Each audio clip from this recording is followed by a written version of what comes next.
បាទគ្រប់អ៊ុយសួស្ដីពុកម៉ែបងប្អូនទាំងអស់គ្នាបាទយើងវិលត្រឡប់មកជួបគ្នាខ្ញុំម្ដងទីការធ្វើនៅដំណើរឆ្នោតយន្តនៅថ្ងៃទី3ខែ12ឆ្នាំ2025មកចែកជូនពុកម៉ែបងប្អូនទាំងអស់គ្នាដើម្បីធ្វើការលេងសងស្នាទាំងអស់គ្នាបន្តទៀតផងដែរបាទអញ្ចឹងតម្រុយម្សិលមិញវេលាម៉ោង4:30នាទី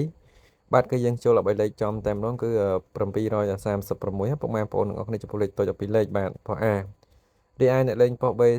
ប៉ុស SD គឺយើងចូលអុកខ្ទង់ខ្ញុំឲ្យ14 10 11 14អស់ចេញ19 18អស់នេះ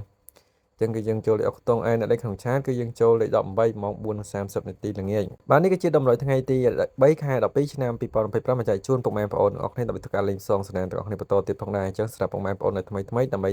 តាមដាននៅដើម្បីខ្ញុំបាទជារឿងនៅថ្ងៃកុំភ្លេចចុចសញ្ញារូបកណ្ដឹងហើយចុចជាវហើយកด Subscribe ហើយ Comment ទាំងអស់គ្នាក្រោមវីដេអូទាំងអស់គ្នាម្នាក់មួយផងបាទនៅថ្ងៃលេខអុកខ្ទង់គឺមានចំនួន2ខ្ទង់គឺមានខ្ទង់40ក៏ដូចជាខ្ទង់60សម្រាប់ឲ្យទាំងអស់គ្នាធ្វើការលេងសងសនានៅថ្ងៃនេះផងដែរខ្ទង់40ក៏មានចំនួន2គ្រាប់បាទគឺមានលេខ43 46ដែលខ្ទង់60វិញគឺមាន2គ្រាប់ដូចគ្នាគឺលេខ63 65លេខត្រឡប់ខ្ទង់60និង40មានដូចជាលេខ34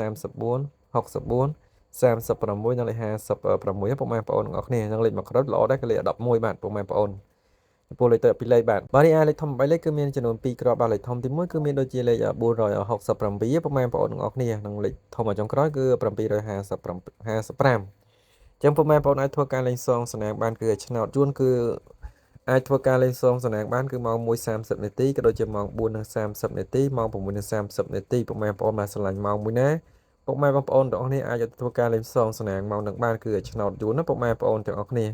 ហើយសម្រាប់ពុកម៉ែបងប្អូនដែលចង់បានលេខនៅក្នុងឆាតខ្ញុំគឺពុកម៉ែបងប្អូនអាចឆាតបានតាម Telegram ក៏បានតាមនៅក្នុង Facebook ខ្ញុំក៏បានណាពុកម៉ែបងប្អូនទាំងអស់គ្នាចឹងមានតែប៉ុណ្្នឹងមកចែករំលែកមកចែកជូនពុកម៉ែបងប្អូនទាំងអស់គ្នាដើម្បីធ្វើការលេងសងសនានៅថ្ងៃទី3បាទជូនពរពុកម៉ែបងប្អូនដែលបានលេខយកលេខខ្ញុំធ្វើការសងសនាបាទត្រូវគ្រប់ម៉ោងគ្រប់វេនតែម្ដងទាំង2លេខនិង3លេខលេខអុកខ្ទង់ផងដែរ